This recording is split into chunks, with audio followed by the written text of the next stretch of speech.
So, hi everyone, welcome back to the Mind Masters Mindset and Mental Health podcast. This is episode 4. I'm suddenly getting hit by a beam of light from the skies. Must be a sign about this conversation that's about to take place.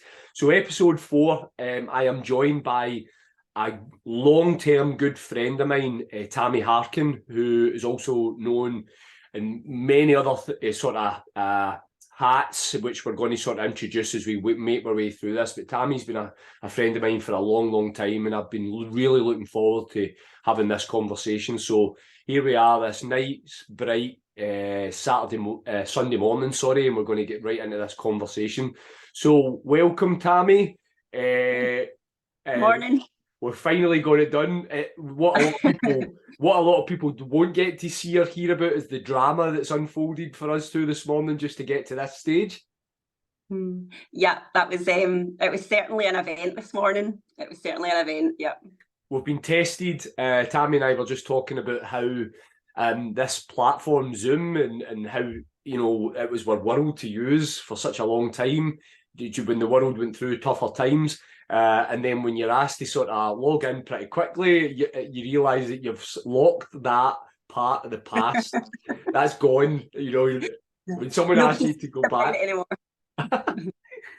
So for people that, I'll just move this around here just to get better away from that light. So people are going to be joining. Some people will know yourself. Some people won't. So as a nice little introduction, tell us a little bit. Who's Tammy? Who is Tammy? This is the thing. Who is Tammy? Who are we at any point? Ask me that on a Monday and I might be a different person, but you've got me on a Sunday. So I'm Tammy. I'm a mum of 3. I'm a wife. I own a dance studio, have done for the last 20 years. I'm also a yoga teacher. So that's like the kind of ego. Oh, I'm also a daughter and sister, and that's the ego side of things. But yeah, that is literally who I am and what I do. So where did you grow up, Tammy? Oh, I grew up in Galston. So I grew up in Galston for a short time, for 2 years. Yep. And then I moved to Alfracombe in Devon with my mum and a few of my brothers and sisters. And I lived down there for about 6 years. Then moved back up to Scotland and lived in Hurlford for a while. So my background is very much, I've travelled quite a lot, and locally though, but always moving, never kind of settled, never kind of secure, I suppose, in a way, always moving as a child. So yeah, it was different to some's. You said there with all my brothers and sisters. How many of you was there? There's 6 of us. 6 of you? Yeah, and I'm the youngest. Oh, you're the baby. I'm the baby. Can you not funny that of all the things I knew about you, I actually didn't realise you were the youngest of 6. Oh, did you not? No, I didn't even There's realise quite a big age gap. Yeah, there's a big age gap between my eldest sister and me. There's 15 years. So she was almost kind of like a second mum, and kind of still is. So yeah. So what was that like, being the youngest of 6?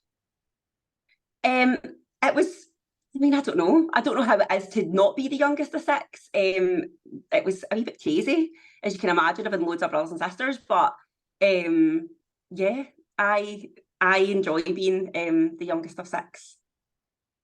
Yeah, I enjoy it. There's sometimes it kind of felt as if I was an only child at certain points. Once like my brother Ryan, he kind of like moved out and done his thing, and then it was just like me and my mum. It was just us, So, but yeah, it was good. It was certainly eventful. I can imagine. You probably terrorised the life out of them as much as they terrorised you. Just slightly, yeah. Just slightly. So I've known you, in the time I've known you, Tammy, I've known you predominantly in the dance background. Yeah. Predominantly working with young people. That's how, although I remember you doing some stuff for yourself and some older stuff, I've predominantly known you working with kids, helping kids get into dance and stuff. And then in the latter years, when both you and I sort of have sort of probably discovered ourselves in new ways, I've then sort of known you in the yoga world and that kind of thing. Yeah. So what's your story first of all with the dance scene? How did that come about, and how far did you take that and becoming a successful business owner? Yeah, so for me, like, I wanted to dance from I could walk. Like, I wanted to dance. I remember asking my mum, we lived in England at the time, and I remember begging her. There was this dance school, and it was called Auntie Betty's Dance School. Don't ask me why India would call their dance school Auntie Betty's, but there was this dance school, and I so wanted to go to it. And my mum was like, no, like, you're too young. So I eventually got to join a dance school when I come back to Scotland. And for me, dance was an outlet. Dance was a way for me to forget maybe what was happening at home or at school.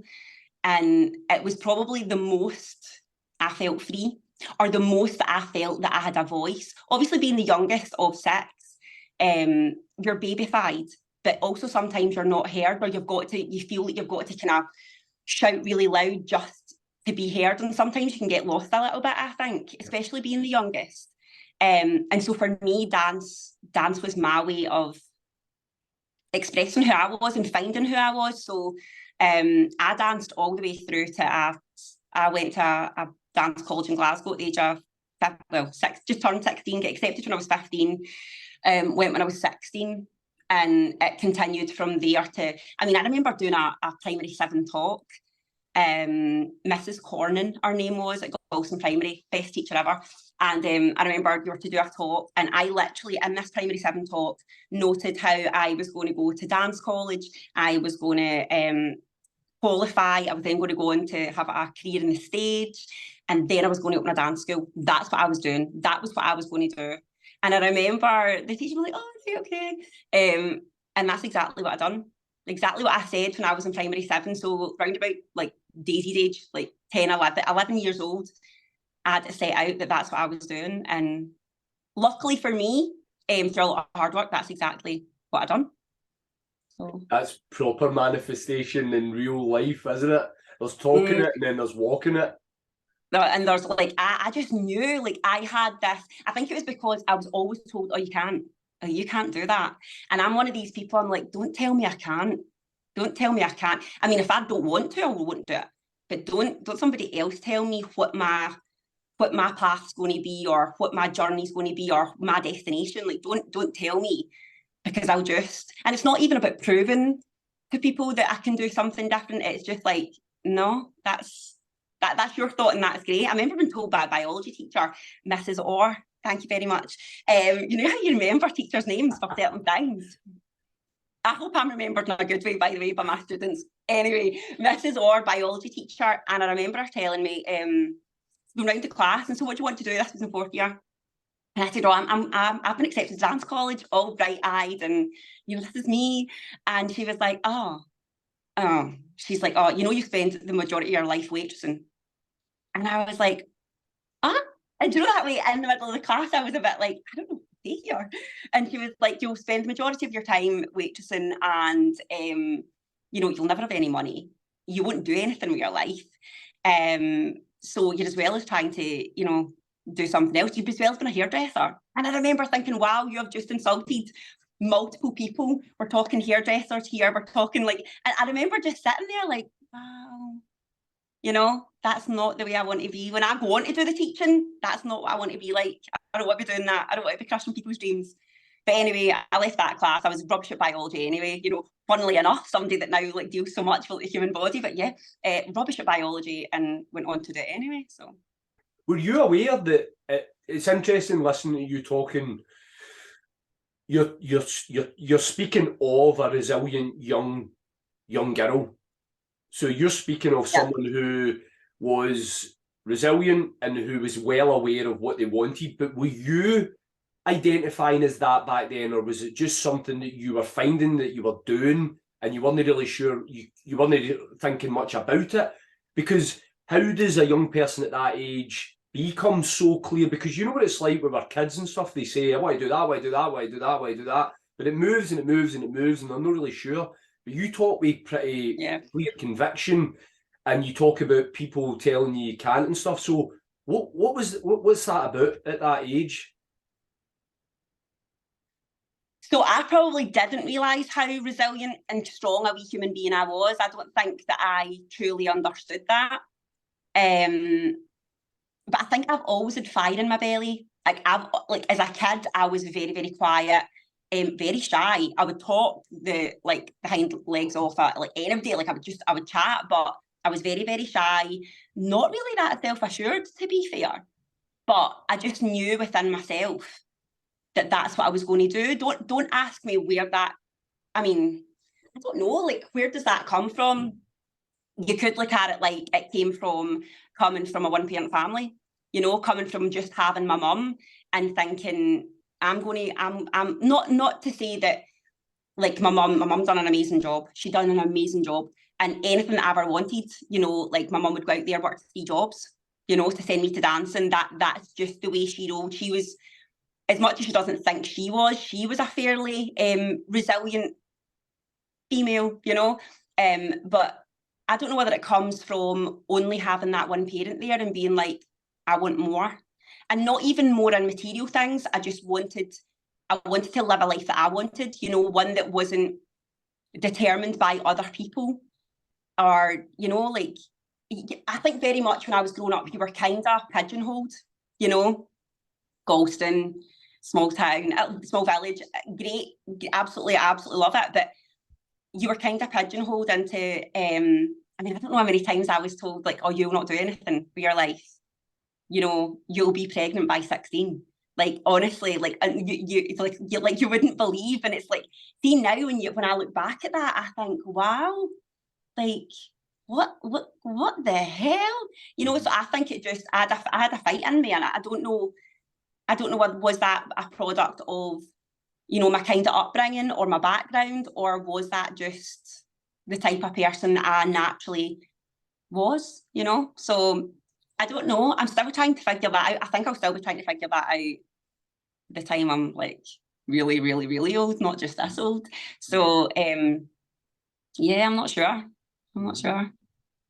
So this young girl went on to fulfilling the things that she said from a very, very early age in terms of the dance world, and she realized her dreams, and she managed to just say it, but she did it. So you then sort of moved on to become basically a business owner, didn't you? And not just a successful dancer, but you took that to another level. Yeah, once I fell pregnant at 25, not 16. So once I get married, and then didn't expect to fall pregnant as quickly as what I did. And I was actually doing, I was playing So Shy and Aladdin in Motherwell Civic Theatre, and found out I was pregnant with Mitchell. So after that, I was like, right, okay, so I'm not going to be able to go away and do contracts. I'm not going to be able to travel. I am going to have this wee tiny life here. So I need to kind of set roots here. And that's where the dance school started. And it just started with like 6 kids, 6 kids and a wee community hall. So, and just to give people an idea, and you in your typical humble way just went, you're not saying too much here, but give people an idea of what you've scaled that up to.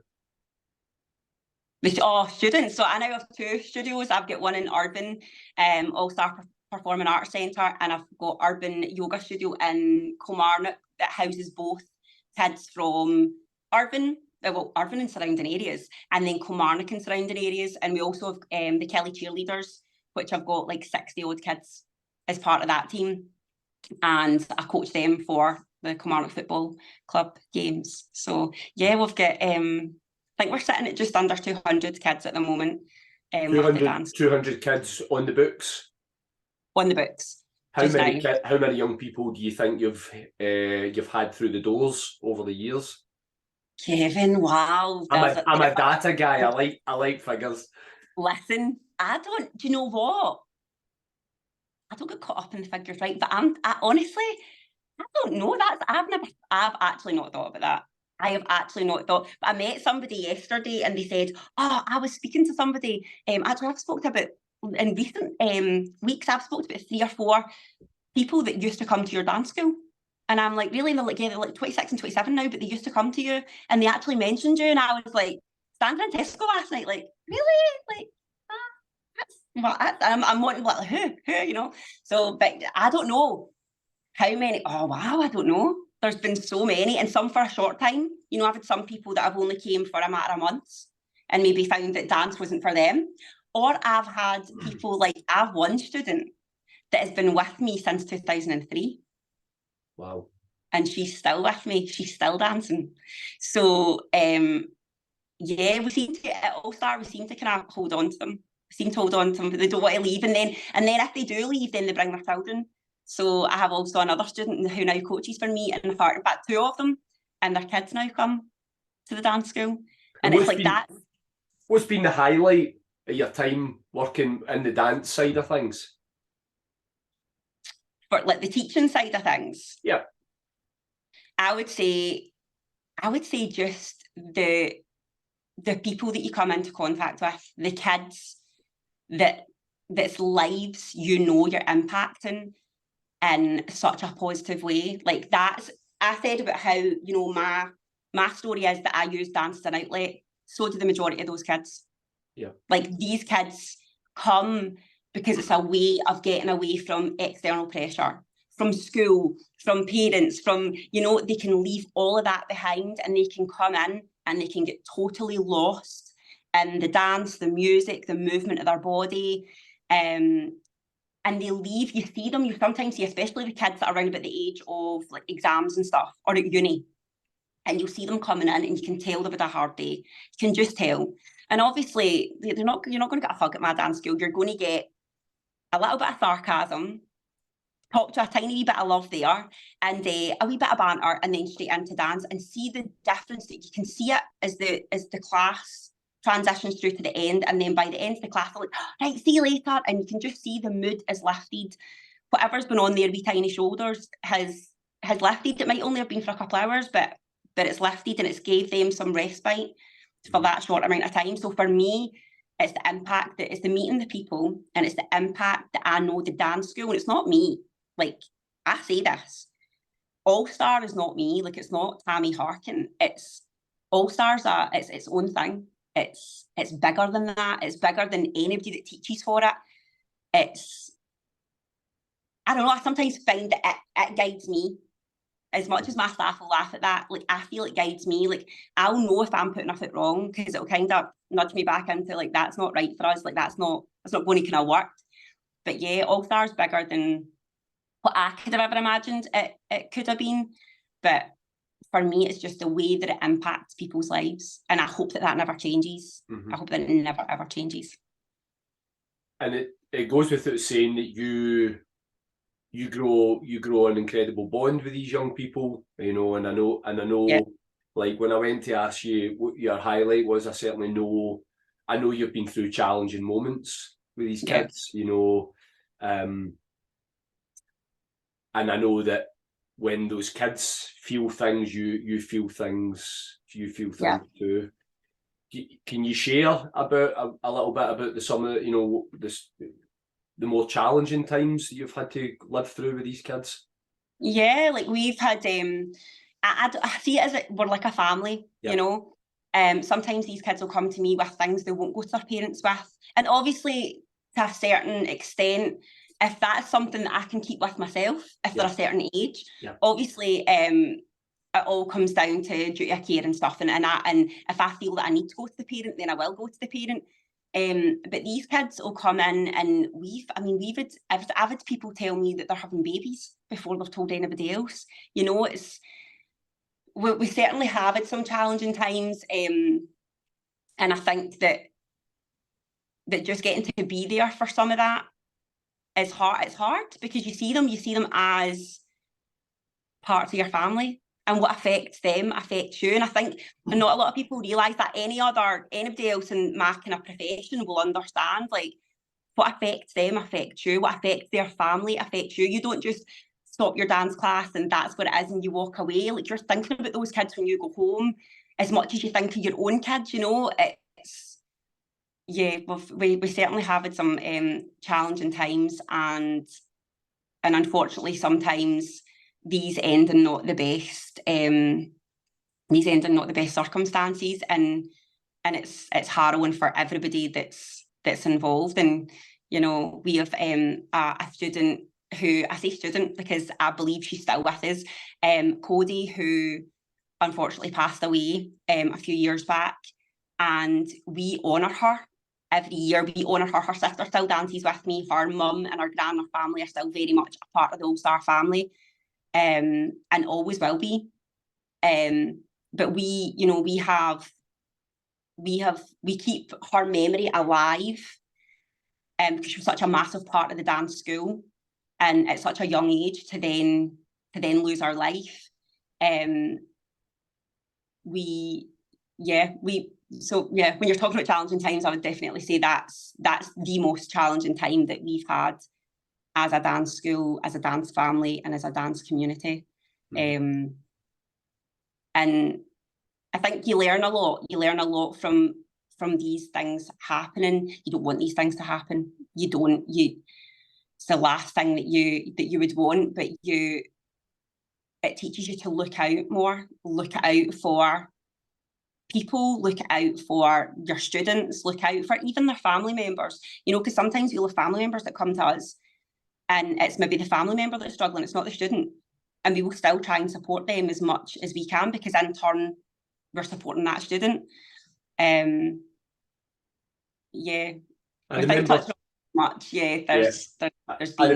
remember talking to you when that happened.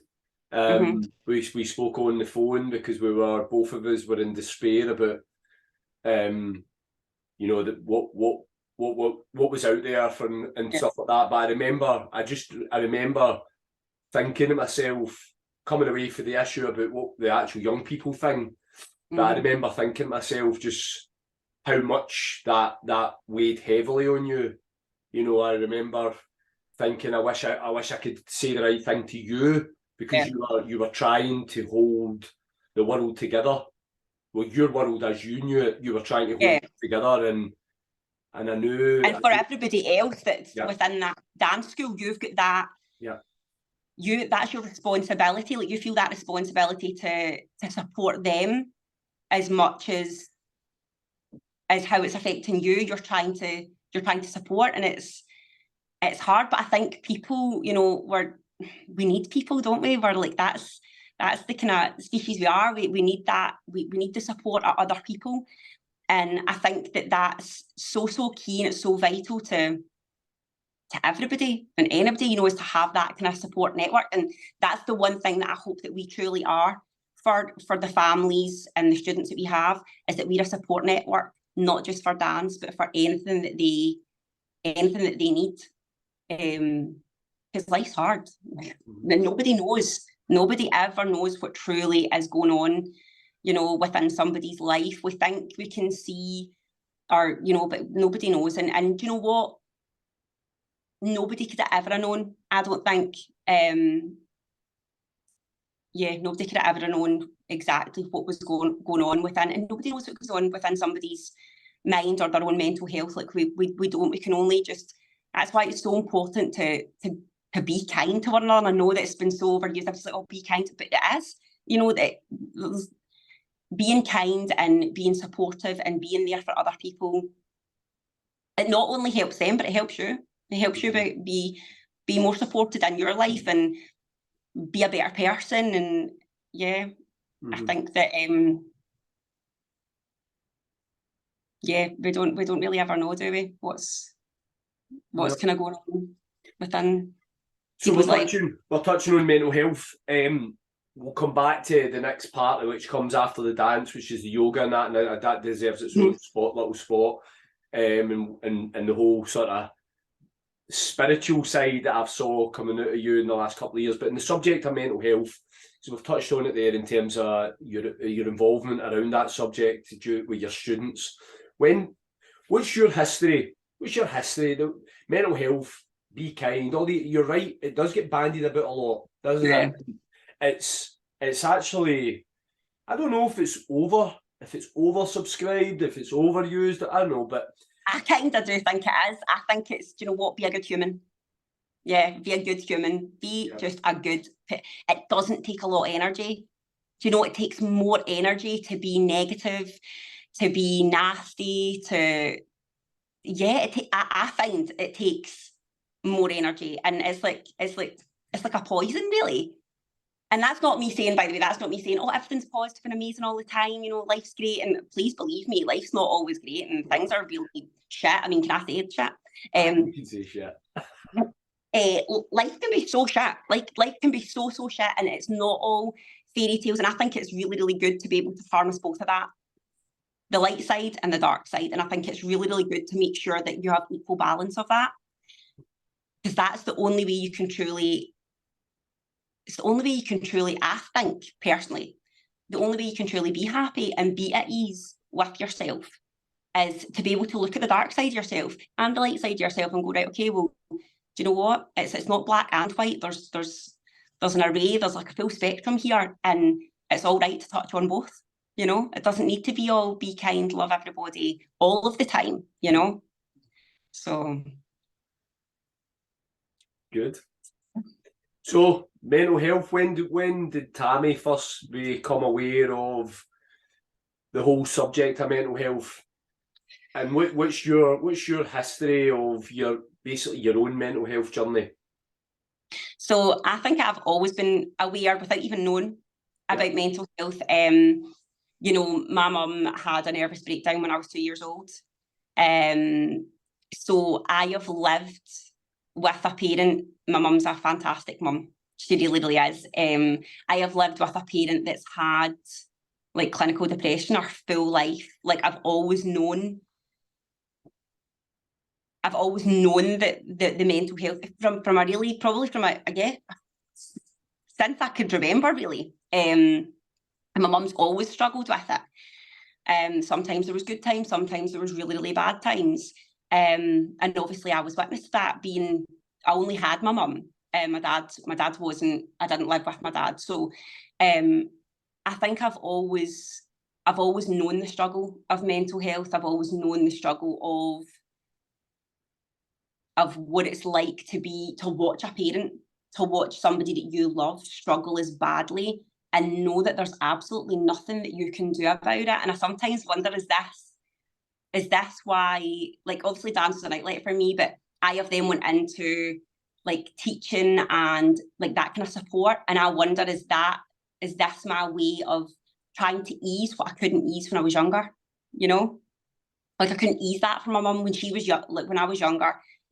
As much as I tried to help, you know, as you do as a child, you can't change, you know, like if your parent is going through something like mental health issues, it's, as a child, you want to make it better, and you can't, you know, like a 7-year-old, a 9-year-old, a 10-year-old they can't do that. So I wonder now if that's why, maybe why I do the job that I do, so that it's my way of trying to support kind of my mum when, like, now, when I couldn't when I was younger, you know. But yeah, so she's my mum's always had depression. She lives with it. Sometimes it gets really, really bad. There's sometimes it's not so bad, but it's something that I've just always known. I've just always known that to be there. And looking back now at myself, I think it's only as an adult now that I can look back and say that I think I've had anxiety, or like a high functioning anxiety, since as young as kind of 9, 10, you know. And I don't blame my mum for that, but it's probably something that's came from, it's like kind of learned behaviour, isn't it? It's like it comes from your surroundings or the space that you're in at the time. And again, not to my mum's fault, you know, that was what she was dealing with. And looking back now, I can see, like, from a young age, I think I did struggle personally myself, and dance was a way to kind of alleviate that. But then also this constant need for that fight, like that positivity, like we can't stay stuck, you know. And I think probably looking at my mum when I was younger, I think I probably looked at her and was like this is sorry, how do I say this without, like, don't stay stuck. Like, my mum doesn't ask for help. She's still the same. My God, yesterday, she'd forgot her glasses and she was at the bank machine. And she's standing there and I could see her and I'm looking out the car and I could see her doing this and doing that and I'm looking at her and I'm like, there she goes. There goes my mum, struggling and won't ask for help. Seriously jumps out the car and I'm like, do you need help? And she's like, I don't have my glasses, I can't see. And I'm like, ask for help. So I think, you know, looking at my mum and look at my mum's story when she was younger, she never asked for help. She didn't want to be a burden to anybody. That transfers. Yeah. You then become that. I don't want to be that burden. You know, I will allow everybody else to come to me and tell me their things. I don't want to be that burden to somebody else because, again, it's a learned behaviour that I am working so hard to try and undo. You know, because there's a danger in that, Tammy, isn't there? I mean, I know you, and I was actually having this conversation yesterday, crazy enough, about myself. And I do see a lot of similarities with both of us. I would look at you and go, she's super strong, she's super resilient, she's unbreakable, she's confident. But what you're describing is internally, it's externally, yeah, come and have a go. But internally, you know, it's tough to carry that along. It's lonely. That, yeah. It's lonely. I think that's the biggest thing that I would say. But then, yeah, like I'm all those things that you said. And I do think that I'm very strong, I'm very resilient, and I will take on any challenge. And I mean that as in, like, you know, if something comes up in my life, like I don't know whether it's that fight or flight, but I will go head on at it. And I'm like, no, we can fix this, we can work this. But what comes with that is that you take everything on yourself. And it might seem a bit closed off, actually. I don't know, I could ask Des this. He would probably say better. And you build that wall up, and it's to protect you. Yeah. But what happens with that is that it becomes lonely in there, and you feel as if you're carrying everything yourself. You feel as if you're taking the weight for other people because not because you have to, because you want to. That's in your nature. You want to do that. You want to help. But then sometimes you think, like, you can't, where's your outlet? Yeah. Like, where's your support? Like, where's your person to listen to all? And see, that person doesn't need to come in the form of a partner or a mum or like a parent, or it could be somebody that's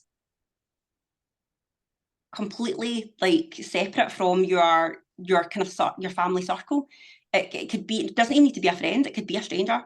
But I think having somebody or some way of an outlet, even if that's writing it down, even if that's putting it all down into paper, and it's that way of getting that out, because there's so much in there that sometimes you get that feeling of, you'll feel it yourself, you feel as if you're spilling over, you know, and that's when we hit burnout. Yeah. Okay, that's when we hit burnout, is when we try and give so much our own self, but we don't take the time to be able to allow that. It's like kind of passing the baton along, you know, or like, yeah, so passing the baton along and trying to share out some of that. We don't share, we keep it all to ourselves. We end up heavy and lonely. If you're more aware of that, how far do you let that go, and what do you do to pull yourself back? Okay, Kevin, I would love to say, oh no, I know exactly when I'm, I'm getting too heavy with it, or it's becoming too much, and I stop it in its tracks, and I do this, and this. I don't think you know. There's telltale signs, and it's good for you to see the telltale signs of you about to hit burnout, or taking on too much. Okay, unfortunately, I don't, and I will literally hit burnout, and then that's when I start to realise, you know, things like iron levels will dip, exhaustion, you know, and then you're like, right, wait a minute, I've let this go far too far, because again, you've got that, it's okay, I'm fine, I just keep pushing, you know, like, it's fine, like, this is what we do, this is what we do, we just keep, and it's, that's kind of toxic. It's a kind of toxic trait, is to have that, like, that kind of false positivity of everything's fine, everything. Sometimes things are not fine, sometimes things are absolutely shit. And being able to recognise that and be able to offload that even onto somebody else or something else, I think is really important. But I wouldn't say that there's sometimes I can catch it. There's sometimes I can catch it and I can be right, okay, I'm doing too much. But I think I've got that, or I have had up until lockdown changed a lot, you know, that aim to please. I always was looking to please. I think as a child, I was always looking to please, you know, always looking to make everybody happy. And so then that kind of that you take that on into your adult and you don't say no. Everything's yes, I'll do it. Yeah. Because again, you don't want to say no, because then that's like almost like saying there's something that you can't do. Yeah. You come from a one-parent family, you don't want to say there's something you can't do because you're strong, you know, and like it's that there's nothing I can't do. But sometimes that comes at your own detriment. You end up taking on far too much. And it doesn't serve you. And I think that it's taken me a long time. God, I'm 42 this year. So it's taken me a long time. And I'm still learning constantly new things about myself. Mm-hmm. And trying to undo learned behaviours that don't serve me. So many of those. Mm-hmm. I like what you said there about don't serve me. It's a term I use a lot. So when I make a negative statement about myself, which I know is limiting, then I reframe it. This is big language, but it's so simple. So I'm no good enough as a statement and it limits me. So what I do is put in a question. So I question that and say, well, how do I know? Because the second I say, well, how do I know? I don't know. I'm making it up. I'm just making it up. And as human beings, we do that shit all the time. I'm never going to get that now, or I'm too old, or I'm too this. Because it keeps you safe. It keeps you safe. But it does keep you safe. It does. Do you know something? That probably is what that powerful driver is. But ultimately, it's just limiting you. It's just limiting your life. You know, and it needs to be questioned and challenged, because the second you do it, the little voice in there that come up with a statement is going, oh shit, he knows. Yeah. He knows that I'm fooling him. And he's calling me out on this shit. Calling me out. Aye, he's calling me out. And then you kind of go, like you say, and I also liked what you said about looking at the light side and looking at the dark side. People don't want to look at the dark side because it terrifies them, it keeps them up at night. But if you can look at the dark side and understand that with questions instead of statements, well, there you go, I told you everything's fucked because look what happened. No, everything was fucked today, but yesterday was actually a good day, and tomorrow, well, it's whatever you want to make it. Tomorrow is whatever you want to fucking make it. You wake up, decide.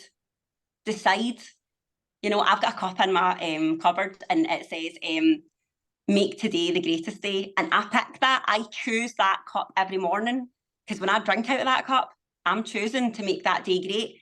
Now, do things come up and things come into that I can't, that are out with my control? 100%. Does that day sometimes end shite? Yeah, 100% sometimes does. However, I go out with that frame of mind of today's going to be good. Do you know why? Do you know why today's going to be good? It's because we're breathing. Okay, we are here and we're breathing, and all else can be fixed. All else after that can be fixed. Okay, nothing's done when you're still here and you're still breathing. Everything can be changed. Everything can be worked out. Like, yeah, I get it. And people don't want to see the dark. You know, it's almost like, don't look at the dark, because if you go into the dark, you'll stay there, you'll become depressed, and it's not true. And I think I feared that, by the way. I have feared mental health issues all my life because of my mum. I remember is that a real haunting thing for you, Tammy? Like, it has been, and I didn't realise it was until I'd done my yoga teacher training. That was a life changer for me. It was a total game changer. It allowed me to look at things and see them for what they truly were. Like, I honestly believe I have feared mental health issues my full life. Like, I remember hitting 32. That was the age my mum had a nervous breakdown at. And I remember being petrified that this could be me. This could be genetic. This could be something that happens to me. And I've always been taught by my mum, always talk about everything. You know, like she didn't talk. She wouldn't talk about things. But that's the one thing that she instilled in me. If you have an issue, if you have a problem, talk to me about it. Like, always talk your feelings out. I do it with Ed all the time, and I think honestly sometimes he's just like, I can't listen anymore. But so I've always done that, but I think I've done it through fear. I've done it through, like, if I don't say how I feel, then I could bottle all this up in my mind. And I've always been almost fearful of the mind and what it can do and how it can easily, like, I've always felt like it could easily break, you know? So I've done everything that I can in my life to make sure that I support it to be strong, you know, to change that story. But I think in the background, subconsciously, I have feared having any mental health issues. And the thing is, whether you fear it or whether you don't, if you're going to have them, you're going to have them. You can't change that. Like, you can't change that. You can only change how you deal with it, what you do from that point. But I worried so much about in the past about what if my mental health, I was affecting my mental health by worrying about it, you know? I was being like wee anxious Annie constantly, like you wouldn't believe. You know, like, people are like, oh, you're not somebody that has anxiety. I had the most horrendous anxiety like last year. It was like the worst that I think I've ever experienced in my life. Worrying about it didn't stop that. Like, it happened because it happened because I was overloaded, because I was overstimulated, because I had too much. Worrying about it just makes it worse. 100%. And then you worry because you're worrying about it, you know, and it gets to that vicious cycle. And I think, I never looked at the dark because I was always too up here and 100 miles an hour and didn't realise that was just the fight or flight in me, you know, and you can only run on that for so long.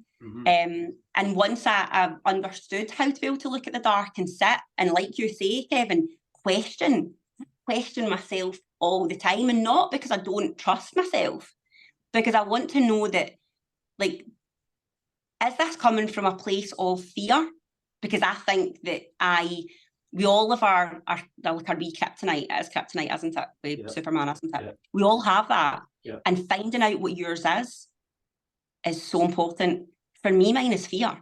Yeah. Mine is fear, and it's not lack of control. It literally is, because a lot of people are like, oh, it's because you're so used to being in control all the time. And no, it's not.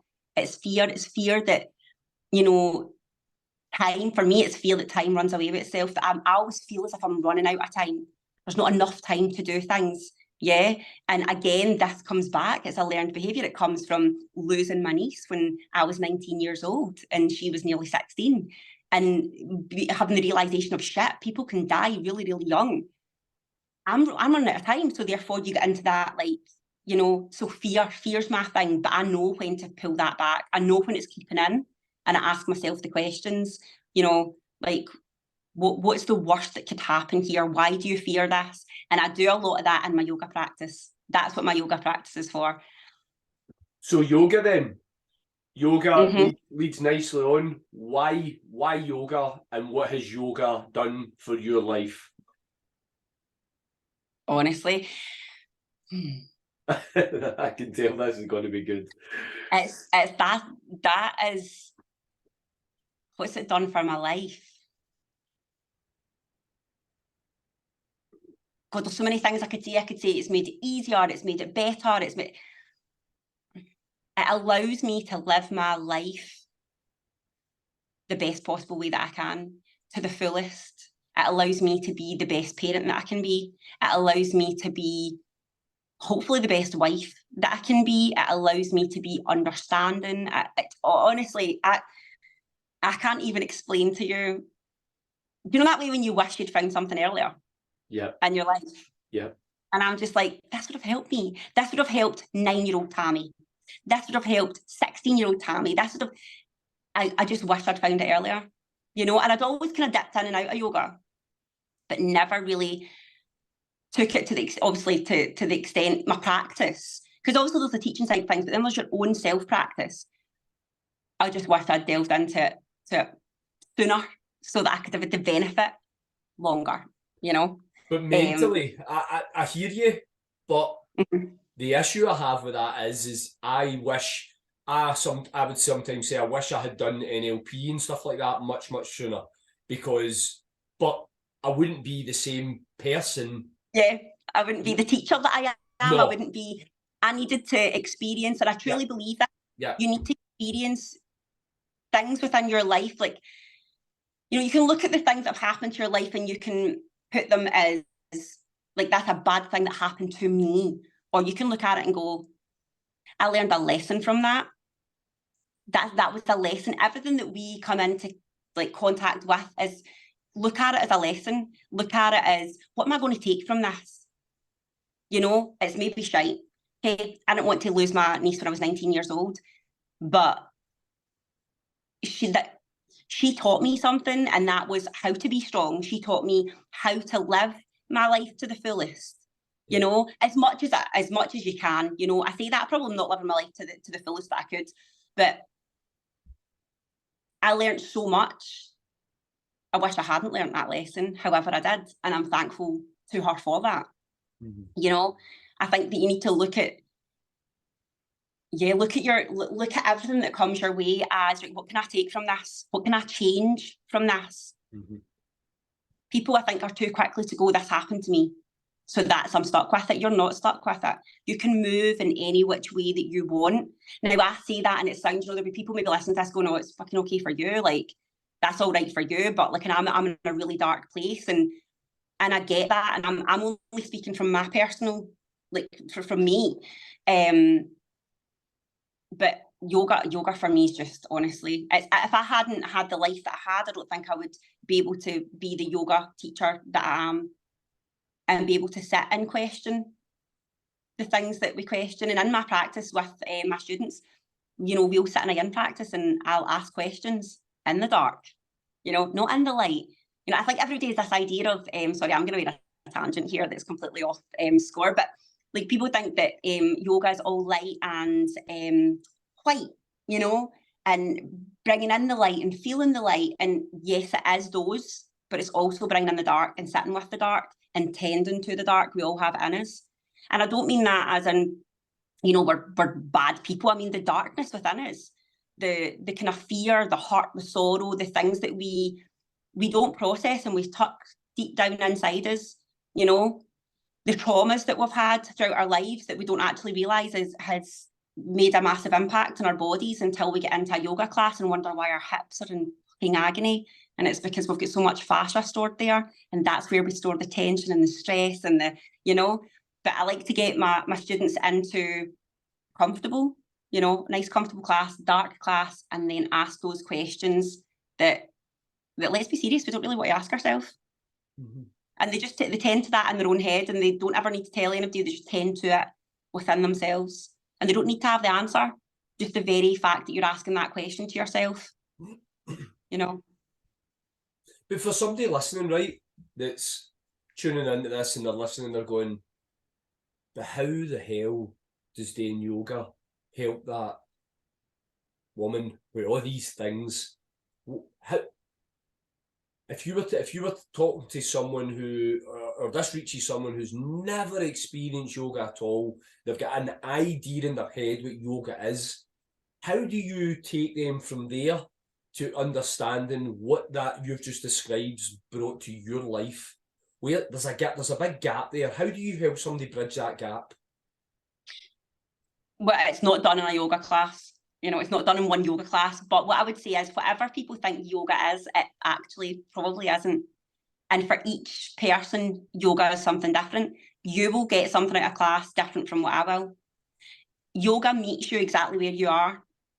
Okay, it meets you where you are and allows you to sit. So much we spend our lives up in here, busyness in the mind. You know, we're all rushing about. We're all doing so much, carrying so much mentally, physically. You know, we're overstimulated. Our minds are overstimulated. So coming into a yoga practice, we start with coming out of the mind and just coming into the body. Just start to notice the most simple thing. How are we breathing? the very thing that keeps us alive, how we're breathing. But we focus on the breathing. And yeah, your mind will start to wander a wee bit. You'll be thinking, we're waiting for dinner, right? What was that to do for tomorrow? But then I'll bring you straight back to start do breathing techniques. So you start your breathing techniques and then you start to move through your practice. I like to explain it like, you run, okay? I don't run. I don't run. You run. Okay, imagine you're running down a really steep hill, okay? There's trees in front of you. There's like, it's like in a forest. What happens when you're running down that hill at speed?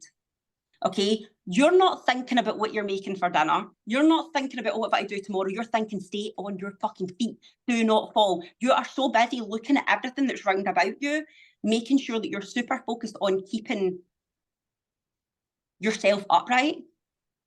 That's yoga. When you run, that's yoga. When people weightlift, that's yoga. When people dance, that's yoga. It's connecting the mind and the body. So you could go out a walk with your dog. That's your yoga. So what yoga does is it takes you out of your mind, like out of the brain, the busyness of the brain for an hour. Say you're doing an hour's practice where you can fully get into the body. Will your mind trip back in and start? Yep. But I'll remind you quite a lot through that practice. If your mind has become busy again, let's bring it back to the breath. And I'll throw in a breathing technique where they've got to count. You know, we're counting through the breaths, the inhales and the exhales. So it gives you space and time out of your mind and just to get fully into your body. That's exactly, for me, what yoga is. I certainly know, because I know you, I know the difference it's made to your life. I know the difference even when I've spoke to you since you've started this part of your journey. I just see it in your voice, I see it in your posts, it's there. I've got a funny story for people to tell people, just because it's good to throw a wee funny story in and again. When I went along to Tammy's yoga, she unearthed just how how inflexible I was. But anyway, as a separate note, she does this. Not true, Kevin. Not true. That's your ego saying that. That's your ego saying that. It was pretty inflexible. But there was a really funny story about what happened at the end of this class. So she does this super cool wee thing right at the end of the class where you go from one position and you've got a choice to go to your. I'll get this wrong, Tammy, but she'll keep me right. You get the choice where you turn to what is known as your masculine side, or you turn to what is known as your feminine side. So I turned to my feminine side. What that means, I do not know. But what I do know is I then came to, and Tammy's husband, who is a great friend of mine, Desi's beside me on the mat beside me. I came to, and Desi's standing laughing, because I'm still lying in what looked like the fetal position, and everyone's up and leaving the studio, and I'm out. And Tammy's looking at me going, "You okay?" And I'm like, you needed that, Kevin. When you turn to the side. So I do this in every class. And sometimes I'll tell people, sometimes I won't. You know, if you turn to your right side, that's your masculine side. That's your yang side, your uplifting side. If you turn to your left side, that's your feminine side. That's your more grounding side, nurturing side.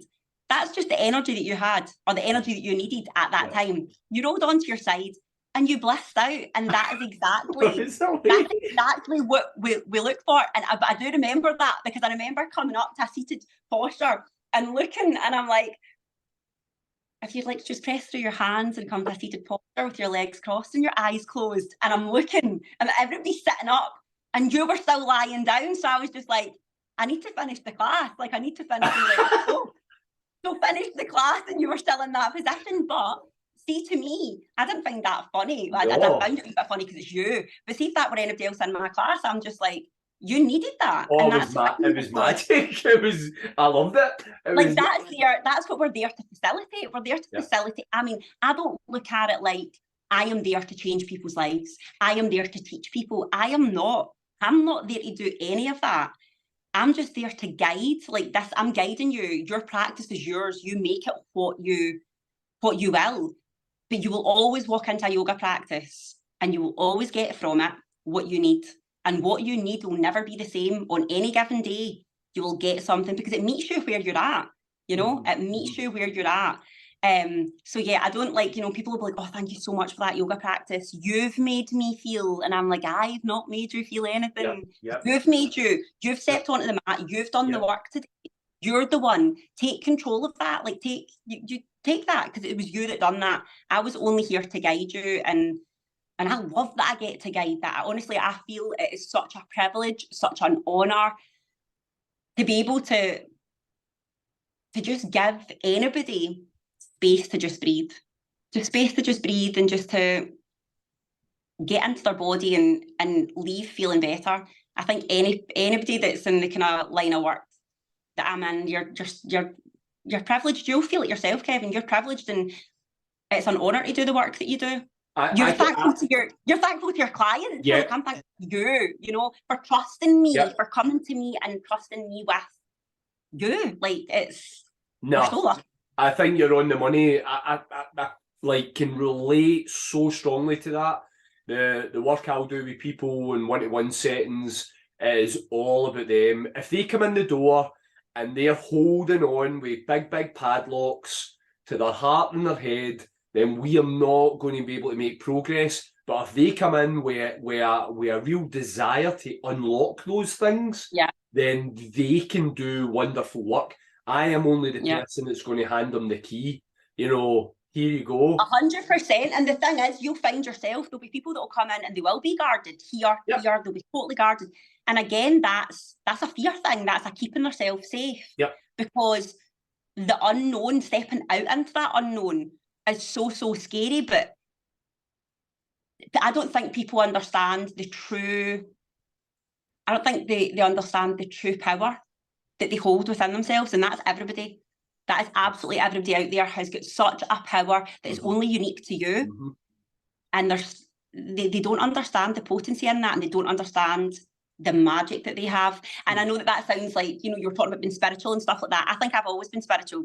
I've always been spiritual, but just never had an outlet for it. You know, I've always been like that. That's not like, oh, Tammy teaches yoga now, so all of a sudden she's spiritual. I've always been spiritual.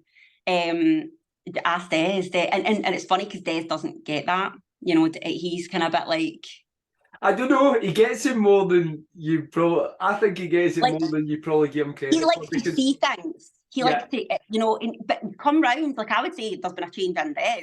Oh yeah. Since yoga and stuff like that. Like, he would like to see everything. If it's so factual and you know, logical, and I need evidence. And it's like sometimes there's not you can't see it. You've got to feel into it. But I love the fact that it allows me to have that creative outlet, you know, or that spiritual outlet. You know, I'm not religious, but I would say that I was very spiritual. Although if you asked Mitchell, my coming 17-year-old, he would say they're quite similar, Mum. The religion and the spirituality are quite similar. And I'm like, they're not. And he's like, it's not, you know. It's amazing though, like the conversations that I can now have, like with my kids about stuff, you know. Mind you, I always have those conversations with my kids. I'm lying. Like, yeah, I've always had those kind of conversations. But it's funny, see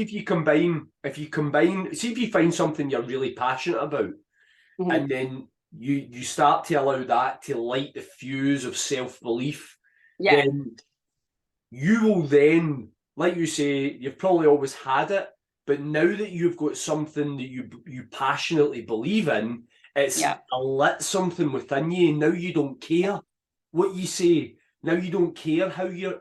I always use the expression, you would remember for the awards night we went to no long ago, I talk a lot about being seen. Don't be afraid to be seen. And I remember we joked about that. I sent you a little message the next day because I was, you know, talking to a packed crowd that night, and what probably leads us on to the whole mindset thing. I had to have a mindset that night that nothing was going to shake me, and I was going to be seen. And I talked a lot to the audience, and I locked with you quite a bit of the night because you were an eye shot directly in front of me, and you helped, right at you. You helped me with that, with this big smile, which allowed me to keep going. But it's about believing in yourself, passionately believing in yourself, and not giving a fuck what anybody thinks. Because you can't do anything about that. So listen, just say other people's opinions of you are none of your business. They're none of your business. Like, and I get it. Like, I think I've always been a people pleaser. I've always wanted to be liked. When I was younger, I really don't give a shit if you like me. If you don't like me anymore, that's okay. That's your opinion. I like me. I like me. I'm happy being me, Yeah. you know? So yeah, I think other people's opinions are none of your fucking business. Yeah. That's theirs. And 9 times out of 10, people's opinions of you are so far off the mark because they are looking at you through their own eyes. They're looking at you, how they perceive themselves, not how they perceive you, you know? So, and I say that to my kids quite a lot, you know, like, don't worry about what other, if you know that you've done something or said something that's came from a true, authentic place, and it's came from a place of love and not hurt or hatred, somebody doesn't like what you've said or doesn't like what you're doing with your life, that's nothing to do with you. Carry on, proceed down the route, keep going, you know? Also, do you want to be liked by absolutely everybody? That means you're a people pleaser. Yeah. You know? That means that you're a people pleaser. But yeah, I think that you're so right. And do you know what we want as humans? I think we all want to be seen and we all want to be heard. That's what we want. We just want to be seen for who we are. Yeah. And that can sometimes be really hard because to show up as who you truly are is scary for yourself, let alone to show that to somebody else. So that's why I think it's really important to find people that are there that are not judgmental, that are there to allow you to be who you are and support you in who you are and see you, you know, and hear you. That's because that's all we really look for, is to be seen and to be heard. So see, Tammy is successful businesswoman. Absolutely. She's a parent. She's a teacher. She's a leader because people follow, you know, people follow a leader, a wife, a daughter. That makes me laugh. People follow and I'm like a leader. And I'm like, you know what? Yeah, follow me. I'm fucking making this up as I go along here, but it's good fun. Well, they'll follow you for different reasons. They'll follow you. They'll follow you because of right. So they'll follow you as a leader because they have to. You know, because someone you're their boss or something, so they have to. They potentially don't buy into a word you say, so they follow you for that. I know that that's not the type of leadership you're interested in. You and I want people, if they're going to follow us, they want to follow us because they believe in us. They believe in us, that we're true, our values and all that. So they align with us, all those roles that you play, Tammy, what kind of mindset do you think? What's the characteristics of your mindset that allows you to be, you know, these different roles, and what's the sort of key things that you've got to double down on and make them a big part of who you are for a strong mindset? For a strong mindset, well, this is one that I teach my kids a lot, is you're not one thing or the other, right? You're anything that you want to be at any given time. There is no people pigeonhole us, right? They, oh, that's Tammy, you know, that's the ego that they pigeonhole. Okay, so we talk about the ego, right? And that's the form, that's the what you've just mentioned, yeah, the mum, the wife, the dance teacher, yoga teacher, and then there's your essence. That's your the inner you, okay, that's just partaking in this body right now, okay. But the inner you, that's the person that you lie with at 4 a.m. when you wake up. That's the truest form of you. That's the one that you look at in the mirror, and when you connect through your eyes, that's the you that you're looking at, not your hair, not your makeup when it's not been done yet, not your clothes when they're no ironed yet. That's you. You're connecting with that person. So for me, my mindset is very much, I try and align with the inner me, not the external me, because this external me is changing constantly and will change constantly. But the inner me will never change. Like that's the essence of who I am. And it's that you can do anything that you want to do. You can be anybody or anything that you want to be because you're limitless. And that goes for your mental health. That goes for, you might be in a really shit position right now. You might be in a shit place right now. You might be listening to this podcast right now going, I'm in a really fucking shit place and I'm stuck. You're never stuck. Okay, you're never stuck. You are never one thing or the other. You are whatever you want you to be or whatever you want your life to be. Like, obviously you need to take steps to allow that to happen. But yeah, you're limitless. That's the fucking power within us, that we're totally limitless for everything and anything. That's so I go about my mindset of in my daily life, like, what did you, like, I can't do floristry because I do floristry as well, guys. You can't do floristry. Fucking, I guess I can. It's creative outlet. I can do that. Watch me. There's, I've just done it. There we go. That's me. I'm doing it. You know, like, what? No, I remember people laughing at me when I said that I was teaching yoga, and they were like, "You're too hyper for that." And I was like, "What? Like, what are you talking about?" And they were like, "You can't be out." And I'm like, I can be anything that I want to be. I can be 60, right? And I might change this again. I might, just watch me. I'll come back to this when I'm 60. I'll have changed it again. Everything's changeable. Everything moves. The one thing in life that is set for sure, okay, is that nothing stays the same. Everything changes, and you need to be able to, says the person, by the way, that hates change. Oh my God, it's a visceral effect in my body when things change. However, I roll with that now. I roll with the changes because that's the only thing we're certain of, is that things will change and we need to adapt. But guess what? You're everything and anything that you need to be any given time, so you can move with that change. Yeah. All you have is right this moment. The past is gone. It no longer 100%.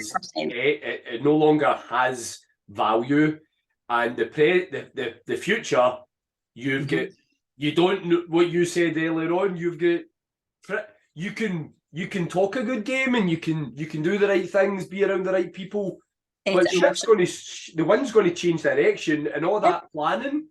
So all you have is right here, right now. Yeah. It's a bit like your yoga. Step onto your mat. Where are you at? Yeah. Right here, right now. That's all you can control, is where you are right now. And that's, I think, if anything, that's what pandemic taught us. Fucking look what happened there. Shit flew up in the air and we were just all like, what? What happened? You know? So, as you say, like, the past's done. All we can take from that is lessons. Yeah. We want to repeat those lessons. Do you want to repeat that? And you know what? In yoga, we talk about, you will constantly, something will keep coming up for you. If you notice, why does this always happen to me? Why does this always happen? Because you've not learned your lesson yet. There's a lesson held. Sorry, I'm throwing my charger about here. I'm just in case my phone runs out of card. There is a lesson to be held in everything. Everything that we do, there is a lesson to be learned. We will keep going down the same roads, keep making the same pathways, if we don't ever learn from the lesson that the universe is trying to teach us, you know? Until we learn that lesson, we'll keep repeating those mistakes. We will make mistake after mistake after mistake until we learn our lesson. See, when we learn our lesson, all of a sudden you'll be like, I don't have that, it's not coming up anymore. So use your past for that. Use your past for that. But your future, you don't know. You know, we can just try and plan, but fly by the seat of your pants. That's what I say, you know, because you don't know. You don't know what's going to... What you're saying there, Tammy, and this is probably what I speak with most people about the learning the lesson. It's like, you know, like someone speaking to me about, well, this keeps happening. Well, what have you done to change that? You know, something about their environment, you know, someone that they're around, or a place that they keep going. You know, and that thing keeps happening, and it's quite a traumatic experience, but they've not changed anything about the environment, but they expect a different outcome. So just because they're thinking that they don't want it to happen again, they've taken no actions to change that outcome. Yeah. And they're going, I can't help you with this if you're not what you've just said, learning any lesson from this. Yeah. I think you've got to see it though. Yeah. You're still in the exact same place. This keeps happening. Yeah. I think you've got to see it though for what it is, and see that, you know what, I can change this.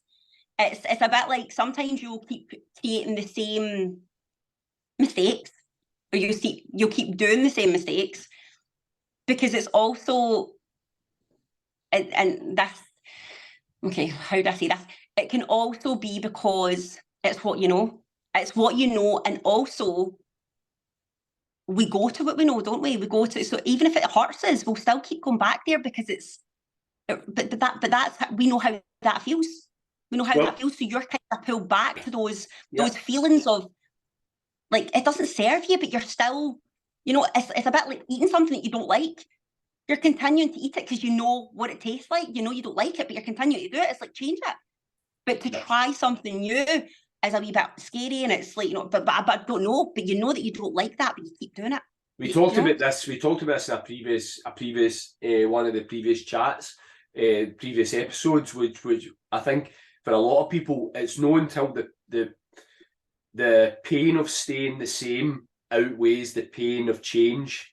Yeah. And that's unfortunately why a lot of people will wait until they are absolutely haunted by the thought of this is it now, and now I need to do something. Whereas in actual fact, if they can start to reflect on things a little bit different, and like you say, and actually trying to say, well, what's the lesson in this?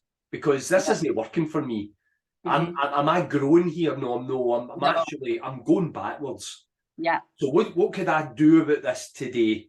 Don't need to worry about what the next 10 steps looks like. What could I do today? And let's do that. Yeah. And let's see where that takes me. Yeah. But then I think sometimes people instant, you want a pair of trainers, ASOS, next day delivery. There we go, we've got it. Everybody, we all want this, and it's society, and it worries me so much. Worries me so much for my children, for just the youth of today, and it's that quick fix. Instant gratification. Instant gratification. No, we don't. No, you need to, it takes time. Everything takes time. Life you're a brilliant example of that in terms of what you've done. In fact, you and your husband, I mean, again, people, this would take a whole other podcast episode to talk about entrepreneurship. I mean, she will not do herself justice if I was to ask her about what she's done in the business world. But you and Des, nothing you have done because you just decided to throw a couple of quid at it and it happened the next day. I have watched you do everything from scratch, from sacrifice, time, money, blood, sweat, and tears. Yeah. Nothing comes easy. And if nothing in the world worth having, love, money, success, none of these things come without hard work. Hard work. Yeah. Why would you want something that's so easily attained? Like it's, I would say I'm quite an impatient person. Like I like things to be done quite fast, but that's just wee things. It is life. It's about taking the time and understanding that journey, and the journey is where the growth is. It's not that end point. It's not if I get there, then I'll be happy. No. You need to start off at the start, at the beginning, with the mindset of that it doesn't start. It starts with you straight away. It's not a destination that creates happiness or creates the dream job, or it's taking those wee small steps, and each step gets you further and closer to it. And along the way, that's when you'll get all the good stuff. Along the way, it's not once you get there, you might just have it, but it's not that end point that you reach and all of a sudden you get it, So I think, but people are too quick. But how did you do that? No, but I'm wanting it just now. And I'm like, yeah, that's not really going to work for you. Let's talk about that. Yeah. Why do you feel like you need it right now? So. Brilliant. So I'm conscious of me and you could talk all day, but Tammy also has a child to take to something this morning. So I'm going to end it on something. So if someone's listening to this podcast, maybe they're feeling not quite themselves recently. Maybe they're not feeling their best. Maybe they're not sure of the direction they need to be heading. Not quite sure of what their why, their purpose is yet. What would Tammy Harkin, what would be your closing message to someone, male or female, like that in this moment? Wow. I told you I would get you in a nice, good one to end with. Right. You should have sent me this beforehand. I just thought like that. Right. So what So kind they're not where what kind of they're wisdom not where advice would you give them? take your time. Okay. Take your time. You know, don't rush. Don't rush. Take your time. I always like to say, like, what's your why? You know, what's your why? And I always like to kind of write that down, like, what's your purpose?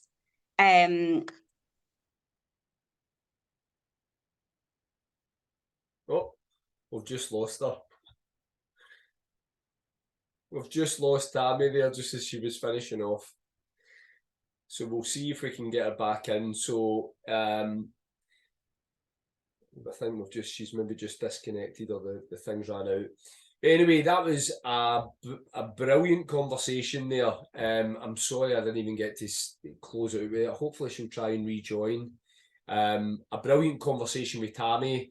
I'm going to be sharing Tammy's socials within the post. You can find her on Instagram and Facebook under Tammy Harkin Yoga. She puts out brilliant content. She runs fantastic studios and classes. I thoroughly enjoyed having her on. I was hoping I could get her on just to say goodbye properly. Don't know if she's going to be able to join back in. But yeah, thanks for listening into episode 4. And yeah, I'm hoping that you found it as enjoyable to listen to as I did. You know, Tammy brought a different sort of insight into things. You know, she's got a really, really good story that I've really enjoyed facilitating and being able to hold the space for her. So please tune in, give it a listen, and above all else, give it a share. Again, this podcast, I'm hoping, can continue to reach loads of people far and wide. It's good just to spread the message. We're speaking to real people with real stories, and if we can continue to share it, then all the better. So thanks very much for listening.